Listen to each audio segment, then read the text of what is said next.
Well, hi. Today I'm going to show you how to do the double 8 stitch that I designed in my infinity scarf in the round. And a lot of people said, well, how can I make a flat panel? How can I make something else that's done without going in the round? So I've done this up to show you one way you can do that. I used the same cast on, the chain cast on that I used in the infinity scarf, and the same cast off will work doing it in the round. You can check out any of my videos where I use this chain crochet cast on. I used the cast off that matched it. And I'll show you what the stitch looks like flat. It looks very similar. Slightly different, but still looks quite attractive. And here's what the other side looks like, and it looks good too. So you can do anything, an infinity scarf or a Mobius, because this side looks very similar to the other side and it will blend in really nice.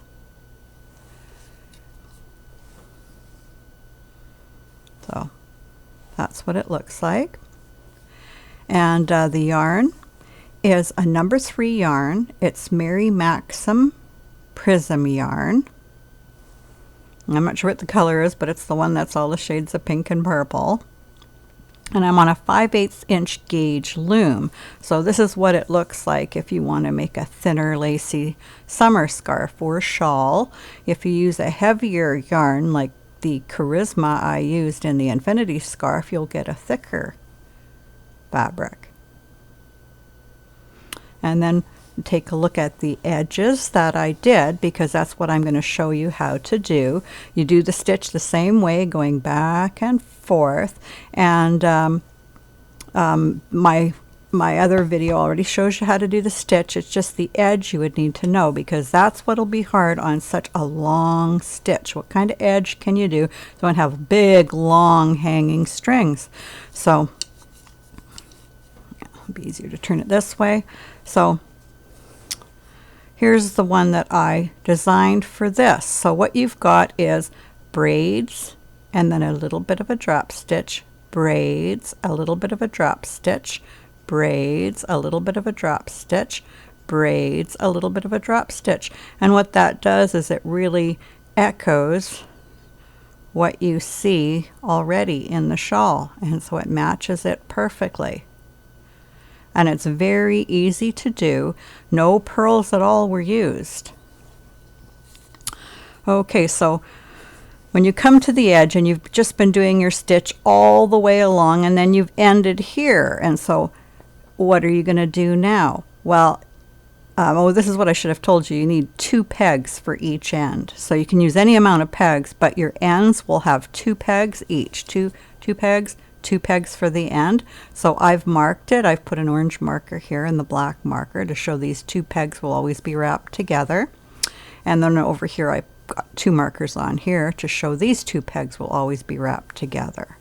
But you've wrapped and you finished wrapping, and now you need to get from here to here, and you want it to look quite attractive, so you just put another wrap on it so that it has the same amount of wraps as the rest, and so it will blend into the sides, and it just blends in.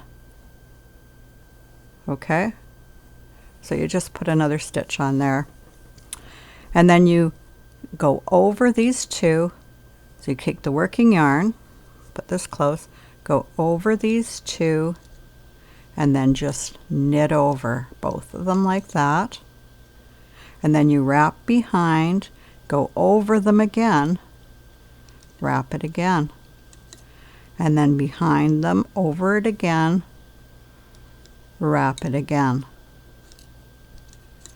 Okay, that's 3 wraps. Then you're going to go back, you're going to take the working yarn and go in front this time, because we're changing direction. You're going to go in front, knit it over, and then wrap it 2 more times. So it's 3 times one direction and 3 times the other direction.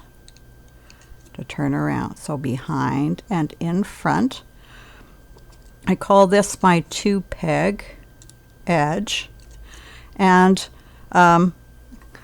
it's my 2-peg frilly edge. If you've looked at my frilly edgings that I put on the edges of blankets that are already done, so you can add the edge right on the loom.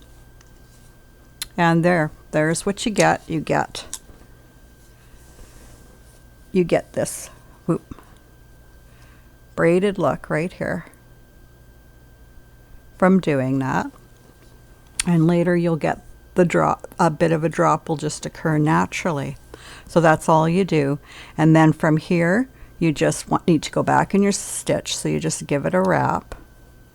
I'm going to do an knee wrap this way. It doesn't matter which wrap you do. It doesn't make much difference. And then from this peg 1, you just begin to wrap. Oop, you wrap. So you're coming back the other way. Boy, this yarn is giving me a hard time there. So the wrap's in front, and you go back into doing the double 8 stitch.